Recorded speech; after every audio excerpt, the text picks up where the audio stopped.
어렸을 때 처녀 시절에 군대 가고 싶었는데 집에서 반대해서 못 갔다. 그래서 그 한을 좀 풀어야 되겠다. 그래서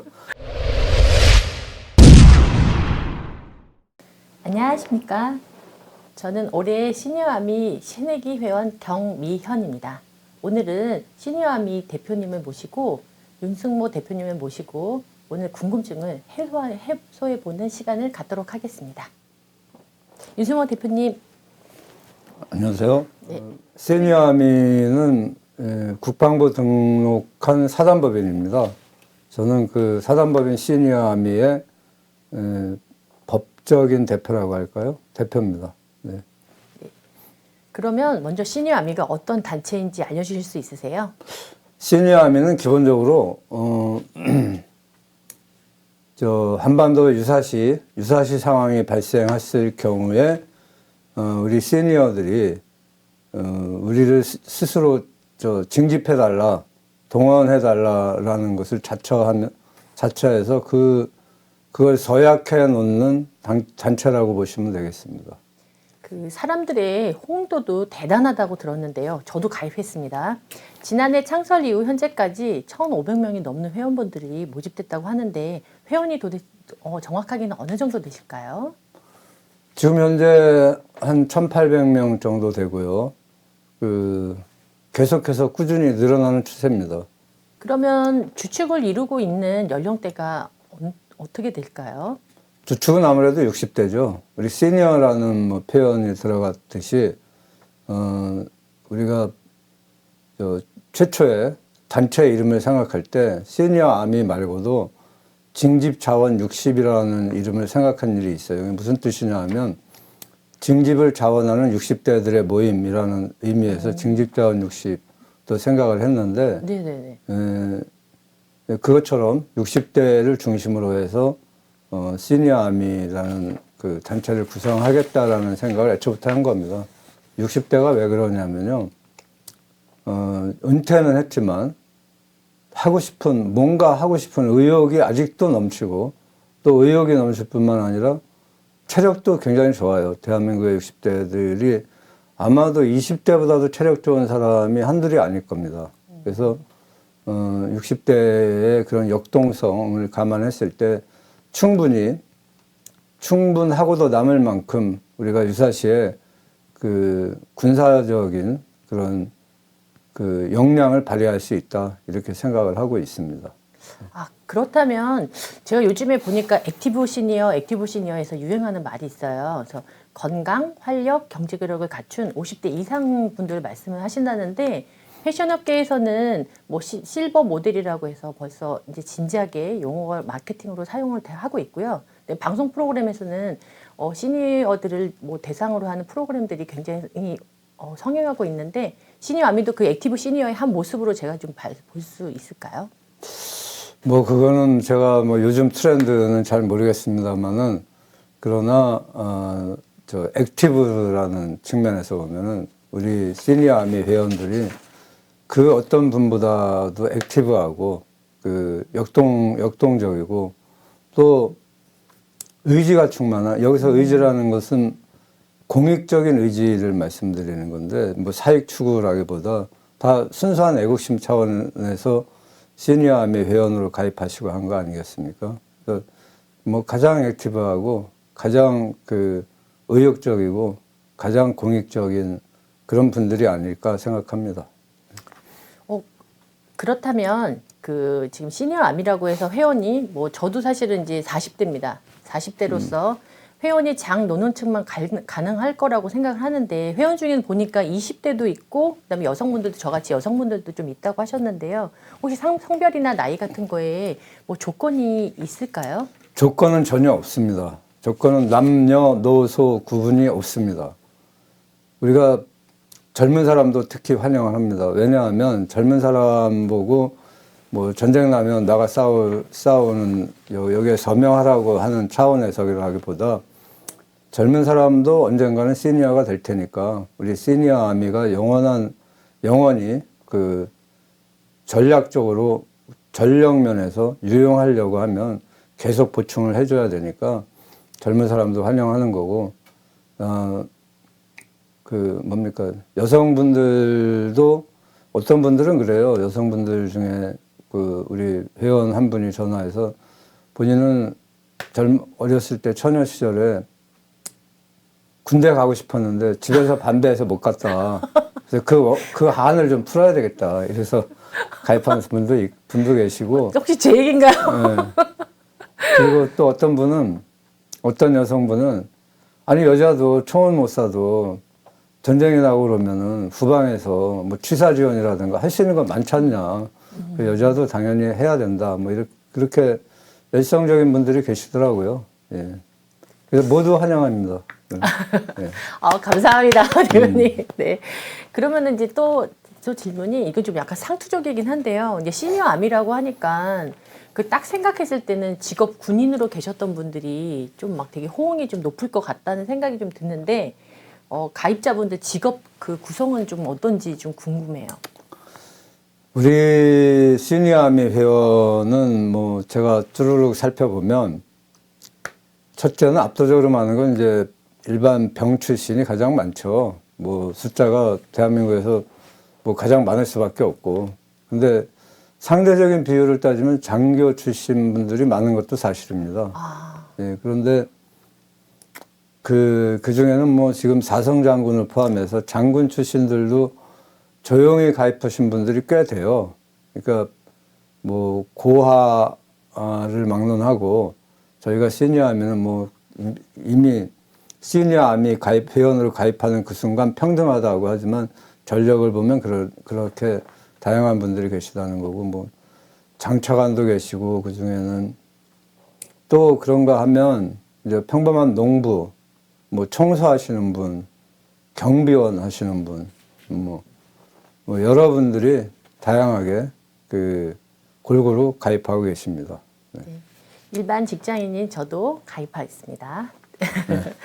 네, 그러면은 사실 이제 제가 생각했을 때 만약에 그렇다면 그분들이 과연 직업 군인으로서의 그런 뭐 본인에 대한 계급이라든지 소위 얘기하는 거에 대해서 좀 어떻게 생각하시는지 좀 내려놓으실 수 있으신지 혹시 그거대로 혹시 약간 진행되는 거 아닌가? 막 이런 생각도 좀 약간 듭니다. 그런 거는 우리는 뭐 전혀 그 과거의 직업은 묻지도 않고 따지지도 않습니다. 그거는요, 우리 시니어 아미에는 그 병역을 필요한 분도 있지만 병역 미필자분도 꽤 계세요.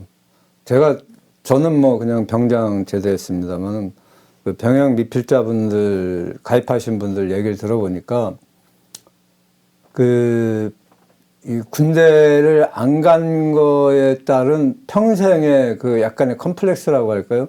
남자들 만나면 뭐 군대 얘기 그냥 뭐 무시로 나오지 않습니까? 네. 근데 그럴 때마다 좀 소외감을 느꼈던 뭐 이런 거랄까. 그래서 좀 미안한 감 뭐 이런 것들이 있었던 것 같더라고요. 그래서 이제 뒤늦게 나이 들어서 이제 그래도 대한민국 국방을 위해서 일익을 할 수 있는 자리가 있다면 거기에 참석하고 싶다라는 의욕이 더 강한 것도 있어요.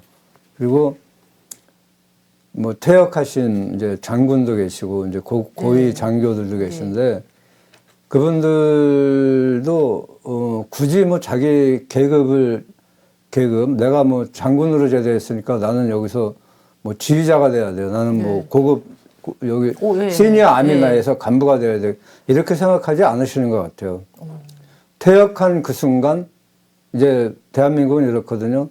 장군도 한 60살 정도 되면은 예비역이 되는 게 아니라 이제 이 모든 군역에서 그 퇴장됩니다. 이제 더 이상 국가에 역을 제공하지 않아도 된다는 그런 이제 그 신분이 되는데 그런 똑같이 퇴역한 마당에 여기서 뭘 따지냐.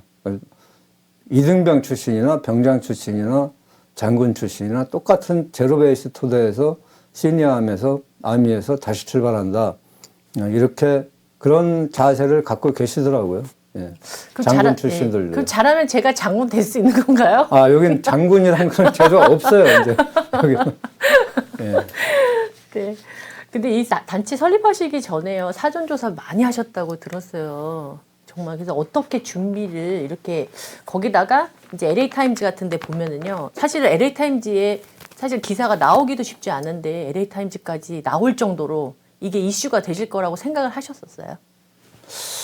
뭐 어느 정도 이슈는 될 거라고 생각을 했습니다. 제가 우리가 공식적으로 발족하기 전에 체감상으로는 제가 주변에 많이 물어봤을 거 아닙니까? 뭐 시니어 아미 같은 단체 이제 시니어들이 전쟁 나면 나가 싸우겠다는 각오를 다지고 그걸 서약하는 그 단체를 만들면 당신 어떻게 하겠느냐 참여하겠느냐 했을 때 예.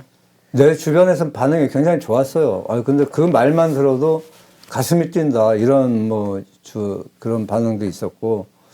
그래서 저는 뭐 꽤 성공할 거라고 생각을 했어요. 그런데 그건 뭐 제 간만으로 하는 것도 좀 부족한 것 같아가지고 700명을 상대로 여론조사를 했었어요.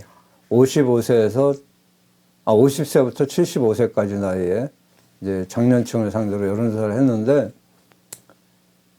시니어 아미 같은 그런, 징집을 자원하는, 운동을 벌이는 단체가 생긴다면 당신은 거기에 회원으로 가입하겠느냐라는 물음에 61%가 가입하겠다. 그리고 그 중에 27.5%는 적극적으로 하겠다. 적극적으로 동참하겠다. 이런 대답을 하더라고요. 그러니까 27.5%만 따져도 지금 50대부터 60대, 이 50, 60대 20년만 따져도 제가 알기로는 근 인구가 2천만, 1년에 100만 명씩 태어났거든요. 그 시절의 사람들은. 네. 인구가 2천만이에요. 2천만인데 여성분은 좀 빼더라도 네. 남성만 따져도 1,000만 아닙니까? 네. 1,000만 명이면 27.5%면은 270만 명의 회원이 잠재적 회원이 있다는 얘기가 되는 거죠. 그래서 그걸 뭐 애누리에서 다 쳐도 100만 명은 가능하지 않겠느냐 이런 게 생각이었거든요. 그래서 저는 초기부터 시니어 아미 회원은 100만 회원이 목표다 이런 얘기를 하고 다니고 있습니다. 네. 멋집니다. 네. 군에서는 시니어들을 모집하는 거에 대한 계획이 없다라고 일단은 했던 걸로 제가 알고 있는데, 그럼 시니어 아미들은 사실 이제 보통 사람들이 잘 모르는 사람들 입장에서는 그냥 애국심이 있는 군 동호회에 지나지 않겠느냐 이런 시각이 또 있을 거라고 저는 지금 생각을 하거든요. 그런데 그런 와중에 지금 지난달 신원식 국방부 장관님과의 간담회도 가지셨어요. 그때 혹시 주고받으셨던 대화가 뭐 관련된 내용이 있으셨어요? 군에서도 작년하고 또 올해 분위기가 다르더라고요. 시니어 아미에 대한 분위기가 상당히 달라졌다고, 굉장히 적극적이고, 굉장히 어떻게 시니어 아미를 긍정적으로 보고, 시니어 아미로 대표되는 시니어들을 군 전력화하는 방안을 좀 연구를 시작한 게 아닌가, 이런 느낌을 받아요. 제가 정확하게는 모르겠지만요. 근데 그게 뭐냐면, 시니어 아미, 시니어 아미가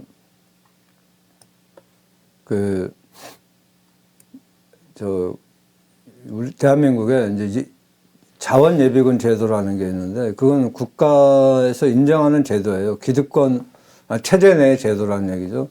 자원 예비군으로 편성되는 그런 방법도 있다는 얘기가 국방부에서 나와요. 우리 신원식 장관님 면담 때 그런 얘기가 나왔었는데, 여기서 말하는 자원 예비군이라 함은 물론 그 자원 예비군 제도가 나온 배경은 이제 우리가 이제 위탁 훈련을 좀 해달라. 시니어 아미가 훈련장도 없고 하니까 국방부에서 뛰는 건가요, 진짜? 아니 국방부에서 예비군 네. 훈련장에서 좀 우리를 받아가지고 위탁 훈련을 좀 해줬으면 좋겠다라는 건의를 드렸더니 그거에 대해서 굉장히 긍정적으로 답변을 하시면서 다만 위탁 훈련을 할 때 소총 실탄 사격 훈련을 원하는 우리 시니어 아미 멤버들이 많아요. 근데 거꾸로 국방부의 대답은 소총 실탄 사격 훈련은 해줄 수가 없다. 왜? 시니어 아미가 민간인이기 때문에 못 해준다. 그러나 지원 예비군이 되면 그건 얘기가 다르다. 그런 것도 훈련이 가능할 것 같다라고 말씀을 주시더라고요. 그러니까 지원 예비군이라는 게 누구라도 대한민국 사람 누구라도 자기가 나 예비군 하고 싶다고 해서 예비군 편성해 달라고 지원서를 내면 예비군 편성이 가능해요. 근데 그게 2023년까지는 네네. 그것도 연령 제한이 있었어요. 63세까지였었는데 2023년에 뭐 우연의 일치인지 어쩐지 63세 연령 제한이 없어졌더라고요. 그래서 네. 시니어 아미가 지원 예비군 편성되는 것이 법적으로는 문제가 없는 상황입니다. 그래서 저희도 그런 방안을 뭐 진지하게 검토하려고 하고 있습니다. 네. 네. 근데 정말 시작하신 만큼 정말 더 잘 돼야 될 거라고, 그리고 잘 될 거라고 제가 이제 기대하는데요. 이제 시작한 단체인 만큼 앞으로 꾸려나갈 때, 지금 이제 대략적으로 설명을 해주시긴 하셨는데, 좀 더 다른 뭐 계획이라든지 이런 게 좀 더 있다고 하시면 좀 설명해 줄 수 있으세요? 지금 아까 뭐 초기에 말씀드렸습니다만 1,800명 정도라고 말씀드렸는데, 그래도 우리가 뭐 지금 이게 그냥 동호회 하려고 모인 건 아닙니다. 유사시에 국가 전력에 보탬이 되자라고 해서 모인 거지, 우리가 뭐 여기서 뭐 군대 놀이 할 것도 아니고 친목도모 할 것도 아닌 나름대로 진짜 순수한 애국심이라고 할까, 뭐 이런 결정체로 모였는데, 시니어 아미가 의미 있는 국가 전력에 보탬이 되는 의미 있는 단체로 일어서기 위해서는 역시 가장 중요한 거는 인원 확보라고 생각을 합니다. 근데 인원이 제 생각에 그래도 사단급 인원은 확보를 해야지. 사단급이라면 한 12,000명으로 그냥 통상적으로 알고 있는데, 그 정도가 됐을 때 군 전력에 유의미한 그런 단체로 이제 자리매김될 수 있지 않을까 생각을 하고, 그래서 인원 확보하는 게 첫 번째고요. 네. 단순히 회원만 마서 뭐 가지고 있는 게 아니라 그 회원들이 상태가 제대로 지금 주소지에 그대로 살고는 있는지, 네네네. 심지어 생존하고 계신지, 건강은 어떤지를 그 모든 것을 1년에 한 번은 적어도 체크하는 동원 소집 점검 훈련을 해야 되겠는데, 그런 것도 이제 인원이 많아지고 하면 소집 점검 훈련할 장소를 섭외하는 거며 여러 가지 준비가 필요하더라고요. 그래서 그런 내부 준비를, 내실을 다지는 내부 준비를 올해 착실히 기반을 마련해야 되겠다, 이렇게 생각하고 있습니다.